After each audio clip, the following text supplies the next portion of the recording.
Okay. Hi everyone. We are very excited to have Kasper Green Larsen to giving a talk today. So he's a full professor at Department of Computer Science at Aarhus University, and his research interests span many areas of theoretical computer science, including machine learning and data structure lower bounds. Today we are very excited to hear about his recent paper in Cold that won Best Paper Award. Take it away, Kasper. Thanks a lot. Yes, and thanks everyone for joining in. Right, so the title of it is Bagging is an Optimal Pack Learner, and I guess I'll try to start out slowly and just introduce the whole concept of pack learning, also because I'm guessing many of the audience are not in learning theory, but just TCS in general. So the general thing we're looking at is supervised learning, in particular binary classification, to keep things simple. So the idea here is, I guess, an example problem would be that you have some kind of training data, could be images of either cats or croissants. And in this training data, you also have labels of what's on the picture. So the features that describe an input is the pixels in this example, and the labels is what's on the picture, cats or croissants. And then the idea is to use this training data in order to make predictions on new data. So when you get a new picture without the labels, without the label on the picture, you have to figure out whether this is a picture of a cat or a croissant, right? And I guess if we want to be a little bit more formal, I guess we say that the training data comes from some input domain X. X could be all images of a particular size. And the labels that we want to predict come from some output domain Y, cats or croissants. So for binary classification, typically -1 and 1. Now, what we're trying to learn, at least in the simplest setup, is then some unknown target function f. So it's a mapping from this input domain to the output domain. And I guess for this example, you can think of it as this correct mapping of images to cats or croissants. It's something that might be hard to define, but this is really what we're trying to learn this function. And then the training data that we have available for this task is these labeled examples. Say we have m examples consisting of an element xi from the input domain and the corresponding evaluation of this unknown target function f of xi. And the goal now in this supervised learning is to, from this training data, produce a so-called hypothesis H, which is just another mapping from the input domain to the output domain. And the intention is that this H that we produce should look a lot like the unknown target function, so that when we get new data, we'll make accurate predictions. And I'll try to specify more formally what we mean by this. Okay, so that's basically the ingredients that goes into this setup. Like we have this unknown target function f up there, which in the example could be, again, the correct mapping of images to cats or croissants. We get these training examples, which are just input elements from the input domain and the corresponding labels. They're fed into a learning algorithm.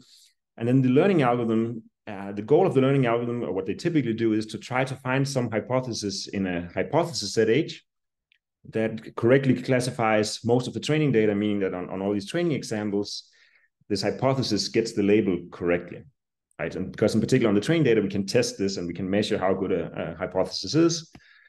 So of course, right, I guess it remains to be said, what is a hypothesis set here? And what do we really mean by this final hypothesis looking a lot like F? So I guess we could start with the first one, just to have an example of a hypothesis set in mind.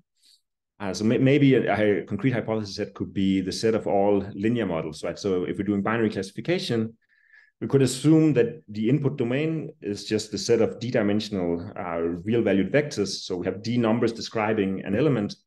Maybe you have, I guess, if you think of the image example again, right, maybe you have 3 numbers describing the color of every pixel in the image. And then a concrete hypothesis set, which would probably not work well for image classification, but a concrete hypothesis set could be all hyperplanes. So for any hyperplane you can draw, you classify everything on one side +1 and everything on the other side -1. So a hypothesis set could be the set of all hyperplanes. Okay.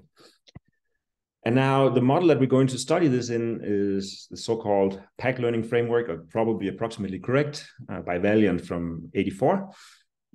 And I guess this framework is going to tell us what we mean by this unknown target function f looking like the hypothesis we produce. It's also going to say something about the new data that we need to make predictions on will be similar to the training data we had available.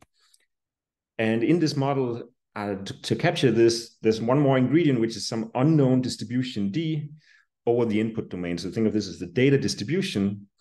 And then the training examples that we have available consist of M IID samples from this distribution, right? So we get the Xi's IID from D, and then we see Xi and this evaluation of the unknown target function, f of Xi. So this is the data we have available. And the new data is similar to the training data in the sense that when we need to make new predictions, the data is also, the new point in which we make a prediction on is also drawn from this distribution D. And the goal now is to produce such a hypothesis where this error under the distribution D is as small as possible. And this error is just the probability over getting a new fresh sample from this distribution D of our hypothesis getting the label wrong on this point, right? That's the error probability. So we really want to try to minimize this error probability. Okay. So I guess this picture of learning is augmented with this unknown input distribution up here in the top right, which generates these training examples, the x1 to xm, and also, I guess when we want to make new predictions, we get an x here from the same distribution. And what we really want is that the error under the distribution D of this hypothesis that we output should be close to 0. Okay. So again, one can study pack learning in several different setups. And I think the arguably simplest one is called pack learning in the realizable case. So here you make some more assumptions. And this assumption is that this unknown target function that we are trying to learn is in this hypothesis set that the algorithm knows and can try to select hypotheses from. So in particular, like if our example is these linear models is our set H, then in the realizable case, we assume that there is some hyperplane that correctly classifies all data that will ever arrive, right? So there is actually a hyperplane that everything on one side should be +1, everything on the other side should be -1. Okay. So when we're in the realizable case, there's a clear implication of this. In particular, whenever we get a training data set S, it's always possible to find a hypothesis that gets all the labels correct on the training data. And in particular, because this unknown target function is promised to be in the set H, so clearly there's at least one that gets all the labels correct. The issue is, if you can see here in the picture, and flash back and forth, right, there are also other hypotheses that get all the labels correct on this training data here, and they might be a little bit different from the unknown target function, so you can still make mistakes on new data if you choose to output something that's correct on all the training data. And I guess this observation leads to like a simple algorithm called empirical risk minimization. And here the idea is just, if you want to do a learning algorithm, you just look for such a hypothesis and output it. So maybe you output this H and it's going to be pretty close to the unknown target function F.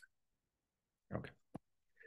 And so in this model, right, there's some very classic results also back from the 80s that says that, okay, so let me try to pass this one slowly. There's a whole lot of ingredients to this theorem.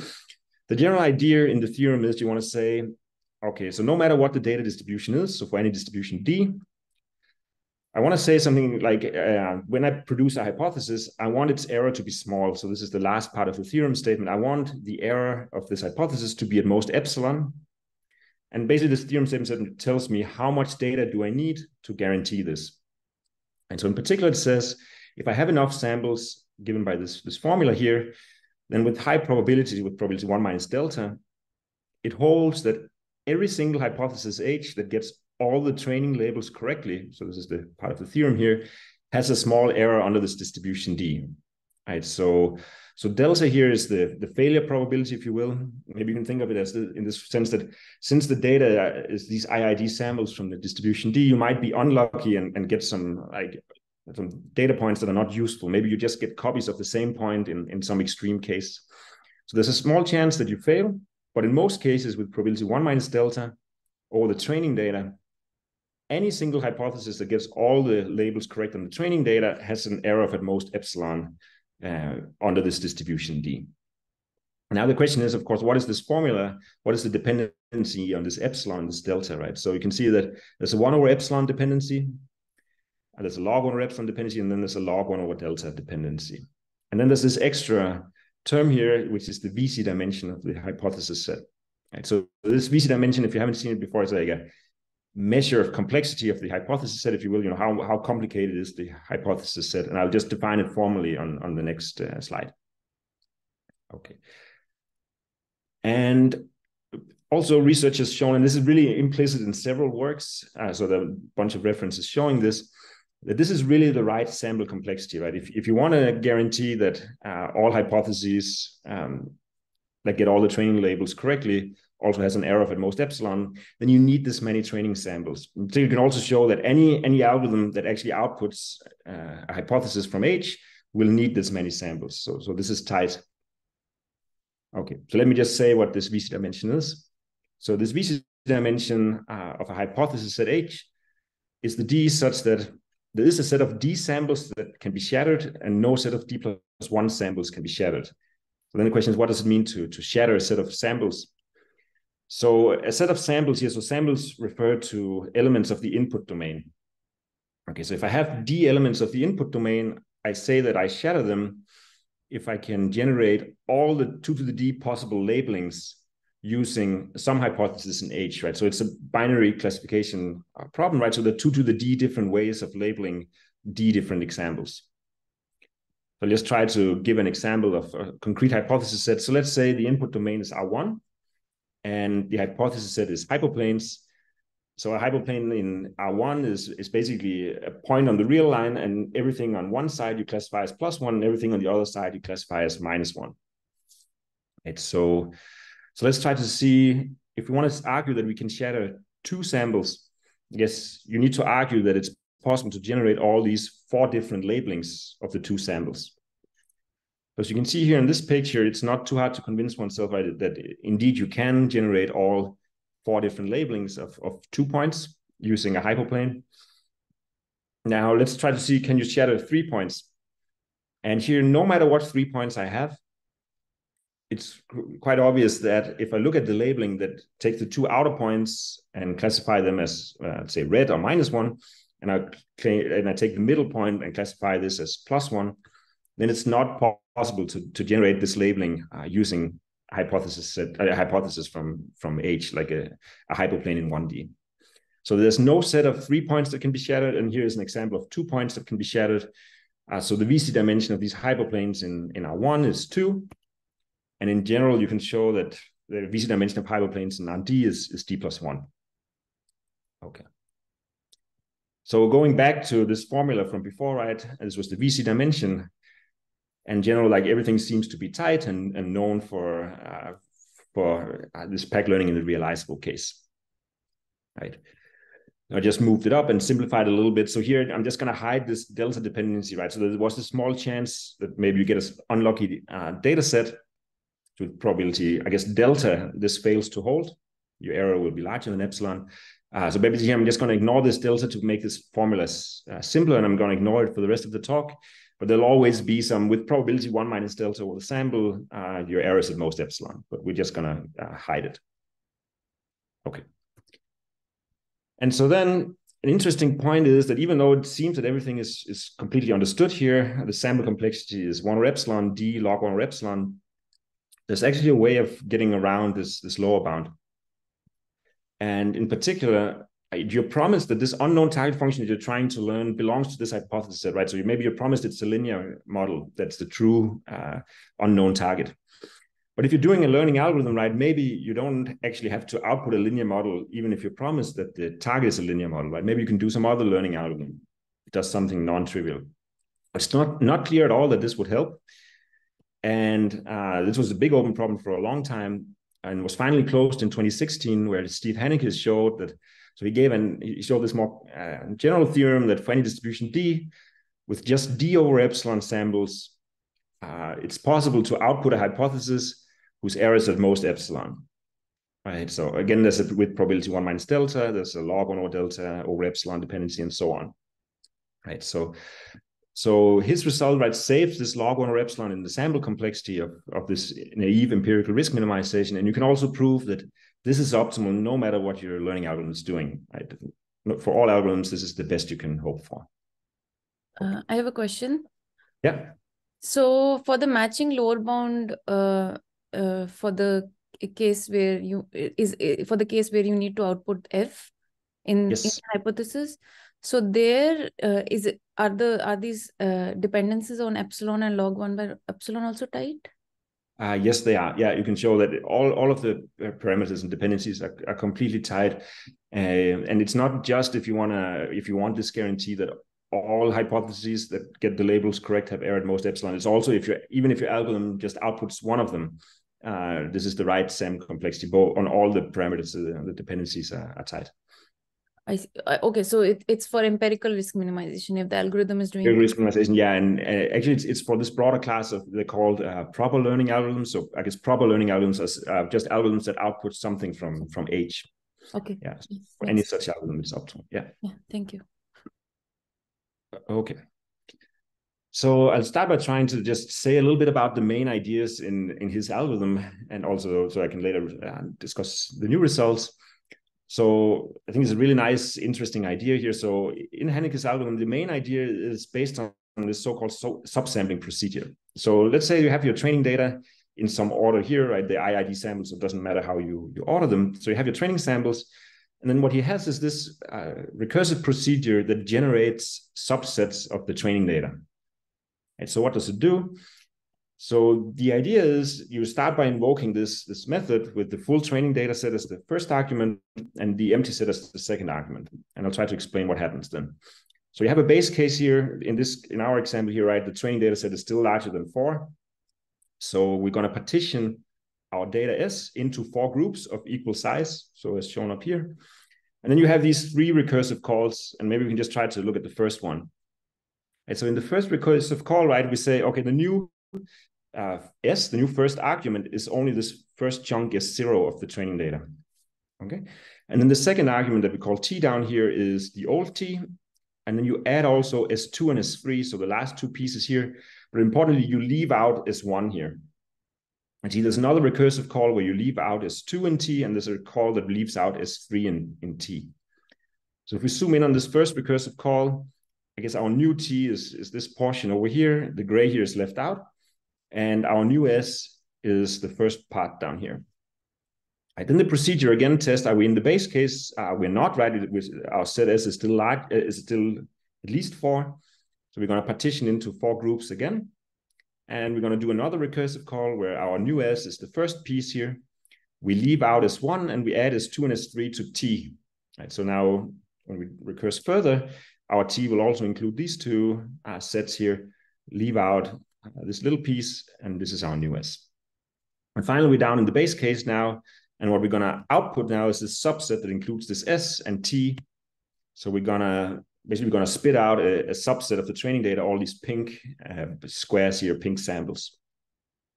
And this was, of course, this was only one path in this recursive procedure. So if you look at all of them, you're going to generate this pattern of subsamples, right? So you basically can see that these 3 groups corresponding to the first recursive call where you leave out either this S1, the S2, or the S3. And inside each of those recursive calls, you again leave out either S1, S2, or S3, and you get these 9 different subsamples of the training data.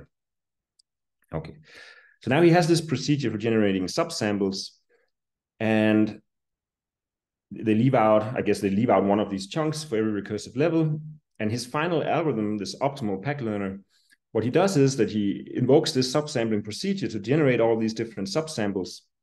And then for each of these subsamples, he just runs empirical risk minimization to find some hypothesis, doesn't matter which one, just one that gets all the training labels correctly on this subsample, right? And importantly, the algorithm for finding it is only allowed to look at the subsample, right? It cannot look at things that were not included in the subsample. So it doesn't know the gray pieces here. So you just try and do empirical risk minimization on all of them. And finally, you combine them in a majority vote. So if the labels are -1, 1, this is the same, just taking the sign of the sum of their predictions, right? So you just train all these 9 hypotheses and you combine them in a majority vote. And this is the optimal learner. Okay. So I think I'll also try to give them the main idea in his analysis, right? So it's a pretty complicated inductive argument. I'll just try to show just the idea, intuition for why this helps or why this works, what he's doing. So to try and understand why is this an interesting or useful approach, let's try to look at this first recursive call here. So this recursive call, if remember right, this is going to generate 1/3 of all the hypotheses. if we're looking at the top level now. So it's going to generate a third of all hypotheses in the final majority vote. And in particular, all these hypotheses that we produce from these subsamples, they will all leave out this set S1. And so they don't use this S1 at all. Okay. Now, if you look at the next recursive call, the interesting point here is that all the ones that you train from this 1/3 of the training of the subsamples, they will all include all of S1, right? Because we add S1 to this set T, so they will include all of this training data in S1. And the same with this last recursive call, they will also include all of the data in S1. Okay, so why is this useful?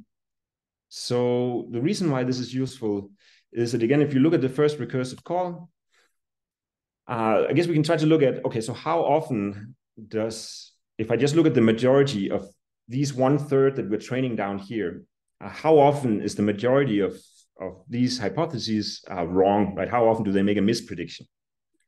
If they often make a misprediction, right, then because this S1 here is not used for training these hypotheses, these are still independent of these data points in here, independent of the hypothesis you train down here. So intuitively, since they're independent samples from this distribution D, if you often make a mistake, this majority, you're also going to see it in this data set. So you can think of this as like a test set that you leave out of training, and you're going to see a lot of mistakes in here if you often err. And so all these lightning bolts should be thought of samples where the majority of the first 1/3, they err. Okay. And now the point is that, okay, we can try to look at what is the distribution of one of these samples. If I just tell you this sample is such that the majority of the first 1/3 err, then basically they're just independent samples from this conditional distribution, D conditioned on the majority of the first 1/3 erring. And so they're still independent samples, but from a different distribution if I tell you that these are the ones that err. Now, the interesting point is that if we now look at these last two recursive calls, all these hypotheses that we train down here, they include all of S1. And in particular, because we're in this realizable case, right, all these hypotheses are going to be correct on all their training data. In particular, they're going to be correct also on these lightning bolts, right? So these 2/3 of the hypotheses are going to be correct when the first 1/3 is wrong. And these were these independent samples from this conditional distribution. So what you can actually do now is you can say, okay, you can take this old result by Vatnik and say, well, it says that no matter what data distribution I have, if I have enough samples from this distribution, then any hypothesis that gets all the labels correct will have a small error under this distribution. But I just told you, right, that these 2/3 of all the hypotheses, they're going to be correct on a whole bunch of samples on all these lightning bolts. And now you just plug in this conditional distribution here. So while being a little complicated, the main intuition, I guess, is that when the first 1/3 is wrong, the remaining 2/3 are correct. So they kind of correct the mistakes of the first 1/3, right? And if you're doing a majority vote, it's great to have 2/3 that are correct and 1/3 that is wrong. And the main point of leaving out the data is that you have this test set, so you will see these examples where you make a mistake. That's the basic idea. So in some sense, right, when the majority of the first 1/3 err, the remaining 2/3 are correct. So they kind of correct each other's mistakes. And what Hanneke showed was that you can basically take this old result by Vatnik, give an inductive argument or this whole recursive procedure, and show that the final hypothesis has error D over epsilon. So there's a bunch of arguments there that are highly non-trivial, but this is the main intuition in this algorithm, that you leave out this training data, so you see these mistakes, and then you have the rest of them train on these mistakes to correct them. That's the main idea. Okay. May I ask a question here? Yeah. I'm sorry. Yeah, so in the intuition you explained, it is not clear why do we need S0. Why what? Do you have an intuition?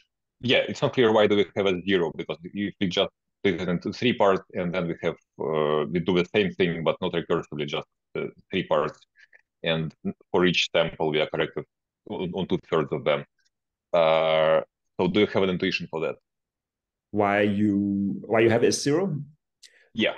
Yeah, okay, why you have S0? Yeah, so okay, so it's basically because if you only did this once and you didn't recurse, you just left out one piece of the data in this argument. And this log 1 over epsilon that you get from Vapnik's old result will not die out. Somehow you need to do it in this recursive fashion all the way up to kill that log 1 over epsilon. And that's really like a technical detail that but that's where it originates. Yeah, so he does an inductive argument where you zoom in on the lowest level of recursion and then you argue all the way up that this log 1 over epsilon keeps disappearing all the way up. That's the main idea. Okay. Yeah, thank you. Okay.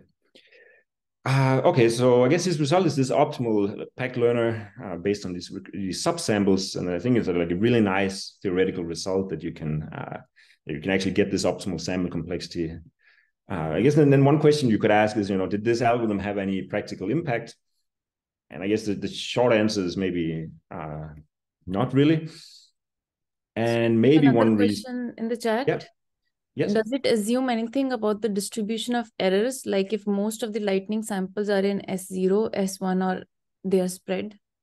Okay, so importantly, because they're doing this empirical risk minimization, everything that's in the training data, you'll make 0 mistakes on those, right? Because you can find something that gets all the labels correct. And so in particular, all the ones that are trained in the first recursive call, they include all of S2 and S3, so they cannot even make any mistakes out of it. They can only make mistakes in S1 and maybe also some in S0. But you don't assume anything about the distribution D, right? The result holds for any distribution D. I hope that answers it. Yeah, thanks. Yeah. Okay. Okay, so maybe one reason for why this is maybe not used in practice is that you create quite a lot of subsamples. I'll get back to how many. So it's a little bit slow. If you have a lot of data, at least, it's a little bit complicated also, this algorithm. And I guess maybe one could also say that just practical heuristics that work just as well. Maybe if we first go into how many subsamples we create, right? I guess there's 3 recursive calls, right? Each of them on data of a quarter the size. So I guess the recursion depth is log base 4 of m. So the number of subsamples, I guess you have these 3 to the log base 4 of m, many calls in total. So you get something like m to the 0.79 many subsamples. And each of them have linear size, right? In particular, they include at least half the data at the very top level of recursion. So this gives this polynomial overhead in the running time. Right, so they're all pretty large. Okay. So I guess the main starting point of this work now is really like, can you find a simpler algorithm that is also optimal, right? It's a simpler, practical, and optimal pack learning algorithm. And I guess maybe the first observation is that Hanneke, what he's doing is really he's returning a majority vote amongst hypotheses that are trained on subsamples of the data. And this is very similar to what's so-called bagging due to Breiman from 96. Maybe also if you heard of random forest, this is like the simple version of random forest. Let me try to just remind you what bagging is. So it stands for bootstrap aggregation. And the main idea is so when I'm training a classifier, I guess I do T times for whatever budget T I have. I sample some number of data points, say M prime, could be up to M, from S with replacement, right? So I can get the same point multiple times. I create a subset that I call SI. And then I train a hypothesis on SI, and I combine them all with a majority vote at the end. And so maybe if we visualize it, if you have this training data set, you start by rolling your dice, and then you sample points from this data set just with replacements. So you get a bunch of data points. Maybe you can get the same multiple times, and now you have a data set. You sample another data set, you sample another data set, T times. And then you train a hypothesis on each of them. So maybe you train this one and that one. And then you finally, you combine them in this majority vote. So you kind of overlay them and depending on where your new data point falls, right, you ask, is there a blue or red majority? So you get this non-linear decision boundary in this example here. So this is bagging, and it's been like very successful practical heuristic. So they look very similar, right? If you put them next to each other, right? Hanneke has this very structured way of creating subsamples, and bagging, you just create these random subsamples. So the main question that we asked in this work is bagging also an optimal pack learning algorithm? Right? It's definitely simple and it's practical, at least if you don't need to do very many of these subsamples. And it's used a lot in practice. I think this original paper has 32,000 citations, so this is definitely not the case for theory papers. So it's a very popular heuristic, right? And the main result, I guess, as the title suggested, is that bagging is also an optimal packtlearner. So the full theorem is that no matter what the data distribution is, if I have this optimal number of samples, d over epsilon plus log 1 or delta over epsilon, bagging, and the important point is you only need log m over delta subsamples. Then with probability 1 minus delta, you produce a hypothesis whose error is at most epsilon. So this is the optimal dependency on both epsilon, d, and delta up here. The probability up here with probability 1 minus delta is both over the training data set and the subsample. So it's a randomized algorithm now, unlike Hanneke's. And I guess I'm going to simplify it and ignore this delta again, like we did before. So just to make the formula simpler, d over epsilon samples, just log m many subsamples that you need.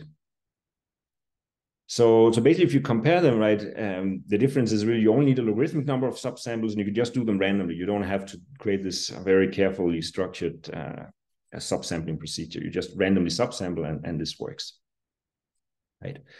And I think maybe one interesting fact here is that this algorithm, bagging, was known for 20 years before Hanneke's optimal algorithm. I guess I'd say that the analysis uses Hanneke's ideas. So even though the algorithm was around, maybe it would have been hard to prove it without Hanneke's insights. And I guess it is taught also in most undergraduate courses. At least I taught it before I knew that it was optimal in this example here. Okay. And what's the subsample size? You can do any constant. So I guess in the theorem, I proved it for any constant between 1 and 1 over 200. But I guess you can choose any constant factor of the original data size. Only the constants in the old notation will change, and the number of subsamples, the constant there will also change. Yeah. Okay. Again, maybe just a word of warning that the constants in the analysis are terrible, right? So you gain this log 1 or epsilon over empirical risk minimization, but you pay like $1 billion or something like this. But that's how it is with theory results, I guess. So I guess for the rest of the talk, I'll try to sketch the main ideas, new ideas in the analysis of bagging. And I think I'll start by also arguing why Hanneke's approach, his intuition in his proof, will not directly work in this setup here. Okay, so I guess if you remember, like the main idea in his analysis is that you have this very large left out piece of the training data where you'll see the mistakes that the first 1/3 is making, right? So the majority of the first 1/3, you'll get all these mistakes in here, and then the remaining 2/3 will train on it and correct the mistakes. And it's important in his analysis that you have this like constant fraction of all the hypotheses, like 1/3 of them. And even if you look at all the training data they see collectively, they all leave out this large part of the data set, right? They leave out this linear-sized, constant fraction of the data set is left out by all of them. And then the remaining 2/3 are trained on all that data. And that's really crucial for his argument, that you have a linearly sized left-out data set. Otherwise, the analysis breaks down. And so if you try to do that for bagging, there's really no large left-out training data set if you have many hypotheses at the same time, right? Because in general, if I look at case subsamples, if they have linear size and you just do independent samples from your data set, right? If you look at one concrete sample, the chance that you leave it out is exponentially small in K, right? Just because it's independent and you just, flip coins, and you're never it's very rare that you leave out a sample, right? So in particular, right, if I have T over 3 many subsamples, you're only going to leave out an exponentially small in T fraction of the training data. And I really need a linear-sized left-out piece of the data for his analysis to go through. So really, it's very rare to see these points that are not included in any of them. Right? So that's why you cannot really just use his approach in a black box manner. So basically, we have, okay, but can we still use some of the insights that Hanneke had? And the answer is yes. But we need to do a long detour to somehow reduce it to his analysis. Right. So just to keep the slides simple, and I'm going to assume that when we're doing bagging from now on, we're always going to sample exactly half of the data, and it's without replacement, so we don't get these duplicates, just to keep the figures simple. Right? And the analysis also works for this approach to sampling. Right? You can also prove this is optimal. Okay. So like the main key idea is that we have this randomized procedure bagging, right, where you sample these subsets and do a majority vote. And I'd like to get rid of the randomness in the algorithm, right? So I'd like to somehow relate the performance of bagging to some deterministic way of choosing the subsamples. And what I'm going to do is I'm going to look at a completely crazy, I guess you could say, majority vote. So I'm going to look at this majority vote. I'm going to pretend that I had all the possible subsamples. Right, so here are all the subsamples of size 3 out of the 6 data points. Right, so all of them. Of course, I'm never going to train this classifier that does the majority vote amongst all of them. It's only for the sake of analysis. But basically, what I'm claiming is that the performance of bagging here will be basically the same as the majority of all the possible subsamples. They're very closely related, these two. I'll try to see if I can convince you of this. And this is, I think, is quite surprising. Right? This one has a logarithmic number of subsamples, and this one has an exponential number of subsamples, right? But they still behave pretty much the same. Right, so let's try to see why are these two related. So the first observation is, right, if I look at bagging right here, each of these subsamples, right, you randomly choose the samples to include in the subsample. So basically, each of these subsamples is a uniform random. One of these, so the hypothesis that I train over here is just uniform random amongst all the ones I combine in this huge majority vote over there, right? So each of them you can find somewhere on the right. And when I do bagging, I just choose randomly these log m many subsamples on the right of these hypotheses from this giant majority vote. Okay. And the next ingredient that we then need is the notion of margins, which was introduced to understand these I guess voting classifiers in general, and particularly this AdaBoost algorithm, if you know of this one. So let's try to talk about what are margins. So this margin theory originates in this old work that tries to explain why AdaBoost performs well. And the main idea is, if I have a voting classifier, if I simplify it, if I have a majority vote amongst t different hypotheses, then I can define the margin on a training point. So if I have a point x with label y, then the margin is just the fraction of correct voters minus the fraction of incorrect voters. Right, so in particular, right, if all of them are correct and agree, the margin will be 1. If all of them are wrong, the margin will be -1. And if half of them are correct and half of them wrong, I'll get a margin of 0, right? So in some sense, large positive margins means that you're correct. And in some sense, you're very certain about the prediction, right? All of these classifiers, they agree on the prediction. So maybe just to visualize it here. So let's say this is some majority vote. In particular, it's the majority vote amongst these 3 different linear classifiers. What would the margins be? So if I overlay them here, I guess the point is that when each of these regions, right, there's some different number of the simple classifiers that predict either blue or red. So if I had a blue point out here, this majority vote, like all of them are correct, right? None of them are wrong, so the margin is 1. If I had a blue point down here, right, 2/3 are correct, 1/3 is wrong, so the margin would be 1/3. And out here, like 2/3 are wrong and 1/3 is correct, right? So the margin will be -1/3 in this region. Okay. So now when we have these margins, what we're going to look at is we're going to say, okay, this majority vote of all of them, let me have a slightly stricter definition of its error. Right? So normally I say that there's a majority vote error is if it gets the label wrong. Here I'm going to define this error with margin 1/3 as just the probability over the distribution D that when I get a new sample, my margin will be less than 1/3. Right, so basically here I'm saying I'm wrong unless at least 2/3 of them are correct in this majority vote. Right? So it's a stronger requirement. You more often error with this margin guarantee. So what I claim is that you can, I guess, adapt or just modify Hanneke's proof. And it's not too hard, or I guess I'll show you how we do it at the end, so that it suffices with this optimal number of samples D over epsilon. This was also the optimal number of samples if you just had, you just need to be correct. with D over epsilon samples, you can show that this giant majority vote, the probability that that less than 2/3 are correct is less than epsilon, right? So you actually have this very strong guarantee that it's almost always the case that 2/3 of the hypotheses are correct, not just half of them. So this is some stronger statement that I'm just going to claim for now. And if we have this statement, I claim that this is enough to show that bagging works. So let's try to see this. So if we try to go back to bagging, let's assume, right, again, that this giant majority vote, it's almost always the case, except for an epsilon fraction under this distribution D, that 2/3 of the hypotheses are correct. Now, we had this observation that each of these hypotheses in bagging are just uniform random from among all of the ones over here in this giant majority. So now let's try to look at just an arbitrary x in the input domain. It doesn't have to be part of the input, just an arbitrary x. Let's try to say, okay, let's say that this is one of those points where this giant majority vote has a good margin, like at least 2/3 are correct.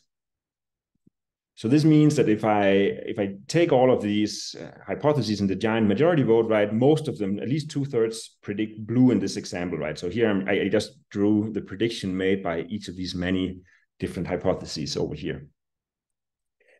And now the interesting point is that bagging is just choosing one of those at random every time independently, right? So in particular, each of these hypotheses that are chosen by bagging is just uniform random amongst these hypotheses here, where 2/3 at least are blue and the most 1/3 is red. And now I hope you see that basically you much more often get a correct hypothesis than an incorrect hypothesis. So like in particular, you expect to have 2/3 T correct hypotheses. So just by Chernoff bounds, the probability that you have less than half is exponentially small in T. Right, so it's just a completely standard Chernoff Höfting bound to prove concentration of this. So really, if this giant majority has almost always large margins, most of them are correct, then just sampling from it just by standard concentration is going to basically preserve the prediction. You give the same prediction on all the points where you had a large margin. Okay. So basically, you can show that, well, bagging, so what's the probability that bagging mispredicts the label of a point? Well, there's all those samples in the input domain where the giant majority did not have a large margin. Right? So this is this error of this under this distribution D, the margin error of G. Right? So you pay this, and then for all the samples where you have a large margin, there's only an exponentially small in T probability that bagging will mispredict it. So if T is log m, then I guess this is going to be exponentially small in, I guess, epsilon over D. So it's definitely less than epsilon, right? This term here is very small. It's at most epsilon. And also the first term here, we already show from above from this claim that the first term here is at most epsilon. So the error of this bagging is at most 2 epsilon. Right? So that's the main idea here. Okay. So basically what remains to be shown is that this giant majority rarely has less than 2/3 that are wrong. So the main idea, and this will be really quick, is so in the proof is to try to reduce this to Hanneke's setup where you have these carefully designed overlaps. Okay. And then you can just apply Hanneke's proof on each of these kind of subsets. So let me try to just give the high level idea here. Kind of running out of time, so I'll just also be quick with this. And so all of this is only for the sake of analysis, it's not part of the algorithm. So the main idea is that if you have over here on the right, you have all the possible subsamples. Right? So all the ones that you could ever sample, exponentially many. And over here on the left, you have Hanneke's structure. Then in particular, you know that Hanneke's are also subsets of the data, so they're going to be somewhere over here on the right. So they're going to be a very small portion of the exponentially many subsamples, but they're definitely there, right? And in particular, right, we know that, well, this subsample here, if I look at just the hypotheses I train here, they're going to behave nicely. In particular, you can modify his proof to show that not only is the majority correct almost all the time, even 2/3 are almost always correct. Okay. But of course, the issue is that, well, this is only a tiny portion of all the many subsamples, right? So the last step or idea is to say, well, each of these subsamples over here on the right, they're actually included in a structure that looks like Hanneke's. So we can try it. So maybe let me visualize it like this. So here are all the possible subsamples. And the main idea is to try and say, well, Hanneke's substructure with this carefully designed overlap is hiding in a lot of places. So maybe Hanneke's structure is hiding here. So there's some subsample that looks exactly like Hanneke's. It's a super small set of subsamples, but they look like Hanneke's. And then I can argue, well, also these other ones look like Hanneke's, and these look like Hanneke's, and these two, and so on. Of course, the question is, how can I possibly argue this? And the main reason why I can argue this, if I maybe go back to this slide, is that, well, the assumption is that all the training data is independent from this distribution D, so the IID samples. So in particular, if I permute this training data, there's still IID samples from this distribution. So what I could really do is, like, I can really look at all possible permutations of the training data. That will give me a new collection of subsamples that I can find over here on the right. And if I look at all possible permutations, all of these subsamples will be included in these in some structure that looks like this under a permutation. So that really allows us to cover all the possible subsamples by copies of Hanneke's structure. And I know here I'm cheating a little bit, because in fact, like, every single one of them will be included in many such subsamples that kind of overlay one another. But the main ingredient is that, the main idea is that every single subsample is included in equally many of these different covers or copies of Hanneke's structure. And all of them have to behave nicely just by Hanneke's analysis. And so if I look at the majority of all of them, since locally all of them behave well, so does the majority of all of them. Right? So you need to do some more tricks here to make this formally work. You increase the margins even more, but this is all minor details. But the main intuition is just that Hanneke's structure is hiding all over the place. So just to finish up, right, the main result is that this bagging algorithm is an optimal pack learning algorithm. It has this d over epsilon sample complexity. You just need a logarithmic number of subsamples to get this optimal error probability. It's an algorithm that's used a lot in practice, and it's an old algorithm back from the 90s. And I guess that's what I wanted to say. So thanks a lot for listening.